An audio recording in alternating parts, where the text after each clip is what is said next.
2020 has not been a good year, so today let's make a carby Christmas pudding to melt all those troubles away. Come on in.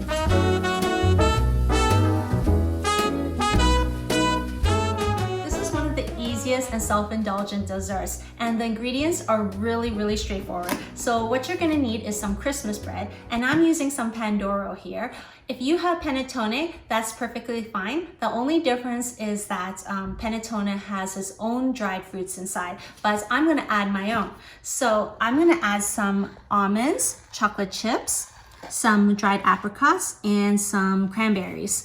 And I also have some cinnamon, brown sugar, eggs, and whipping cream, and that's it. So let's go.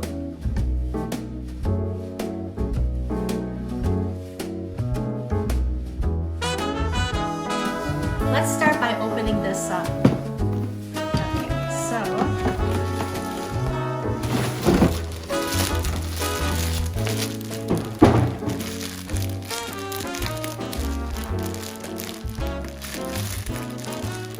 I love the smell of this bread. It smells fantastic. Oh, it's just beautiful.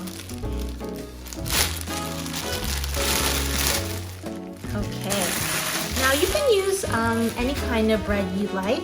You can even use white bread, but I actually really love this type of bread because it does add a little bit of specialness to the pudding. Now if I'm making this for myself at home, I wouldn't really care. I would just chop this up and I would just dice it and throw it all in. But because I'm making this for someone special, I'm going to actually cut off all the brown parts.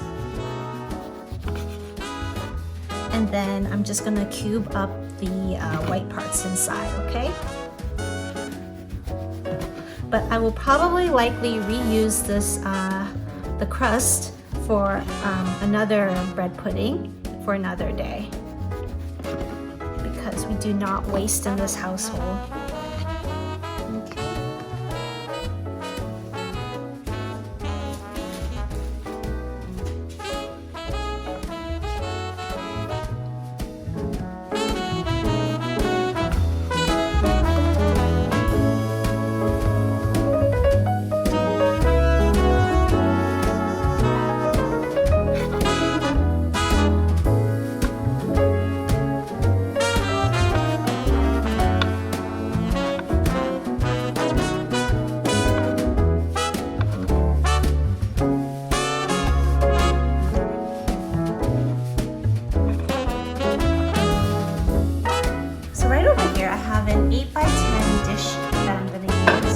If you have a larger pan, that's fine. Then you just do the math and make sure that it's perfect for your pan size. But because I have an 8x10 dish, I'm going to use roughly about 3 cups of this panettone. Oops, sorry. Maybe about 4. Okay. And I'm just gonna drop that in. So 4 cups here is about right for me. And then the rest of these cubes I will use later for another dessert, but this definitely will not be going to waste. Because my Pandoro is really fresh, and in most cases that's a good thing, but I actually want these to be on the dry side because I want them to soak up all that delicious custard. If your Pandoro is a little bit on the drier side, then you can skip this step, but for me, I think I need to do this step because they are pretty moist. So what I'm going to do is, as I'm preheating my oven to 350, I'm going to put these in the oven and just kind of dry them up a little bit. And as I'm doing the custard, then I will have a little bit of time between doing the custard and letting these dry. Now let's work on our custard. So real simple, I'm going to use a little bit of whipping cream. And now some recipes use milk and some recipes use heavy cream. But I like to use whipping cream because whipping cream is 35% fat. Whereas heavy cream is a little bit too heavy for me, but milk is just a little bit too light. So I think whipping cream is a good mix. It's a good balance between indulgent and also not too rich. So I have about 1.5 cups here. I'm going to crack in 3 eggs.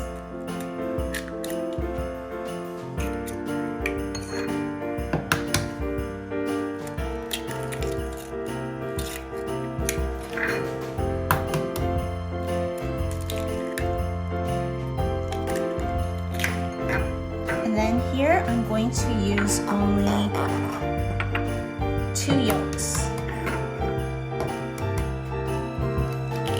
So that's 3 eggs and 2 egg yolks.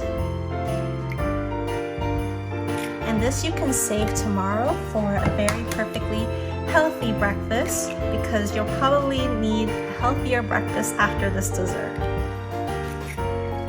Give that a mix.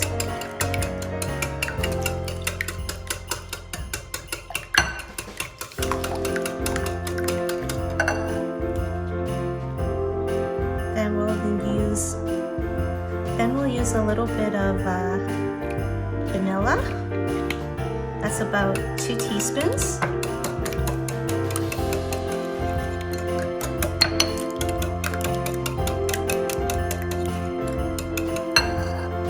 Cinnamon.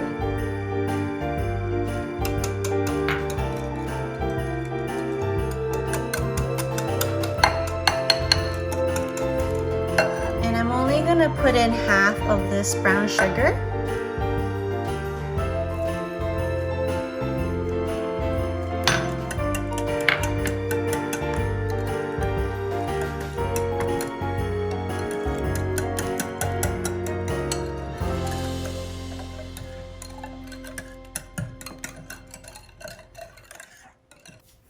Okay, so it hasn't preheated fully yet. It's still around 125 Fahrenheit, but I'm gonna take my Pandoro out and I'm going to add in my, so it's still a little bit drier, but not as moist as it was before. Now I'm gonna pour this custard all over.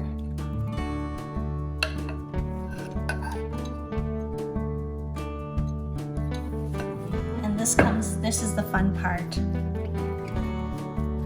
Just use your fingers and just kind of push them in. Now, I don't actually like pushing them fully in. I like leaving a couple of areas a little dry because that's going to create a really lovely crust.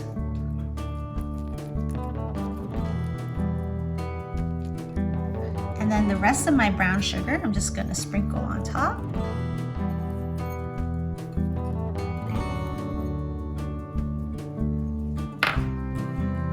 And then I'm also going to add my almonds, my chocolate chip, and all the dried fruit.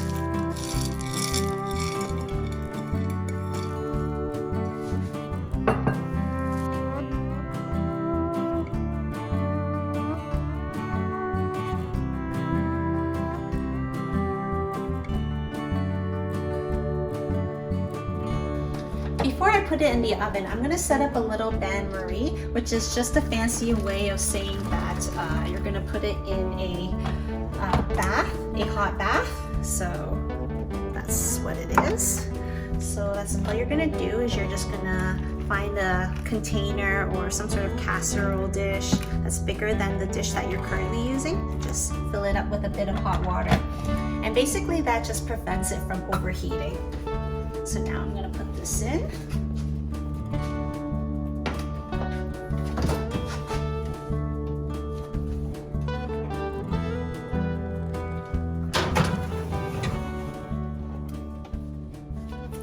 This is going to take another 30 minutes or so to finish baking. So in the meantime, I'm just going to grab myself a glass of wine and I'm going to watch my show. I'm watching The Crown these days. Let me know down below in the comment section, what are you watching? I mean, I don't know about you, but this is bringing up all those negative energies that I felt against Prince Charles. Damn you, Prince Charles. Let me know if you feel the same.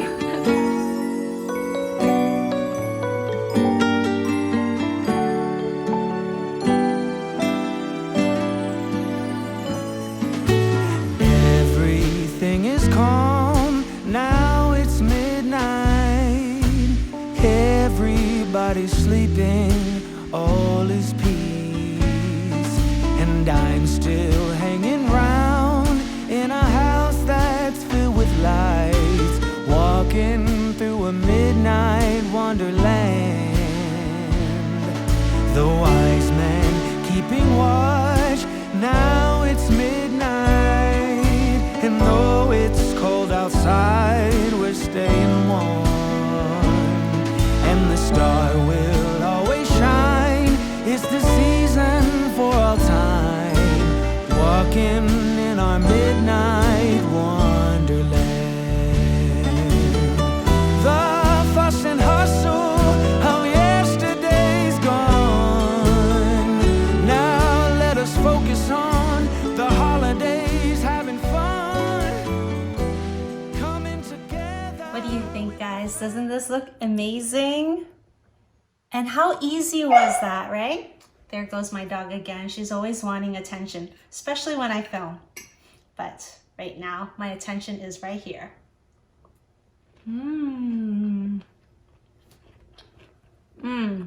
So good. And this is what I was telling you about earlier, about the crunchy bits. Yummy, yummy, yummy. So good. And this would taste wonderful with some vanilla sauce or ice cream, and it would be fantastic with a spot of tea. Speaking of the crown. Okay, well, she needs to go for her walk. So I hope you enjoyed this video. If you like this video, please subscribe, like, comment, and I'll see you next time. Bye.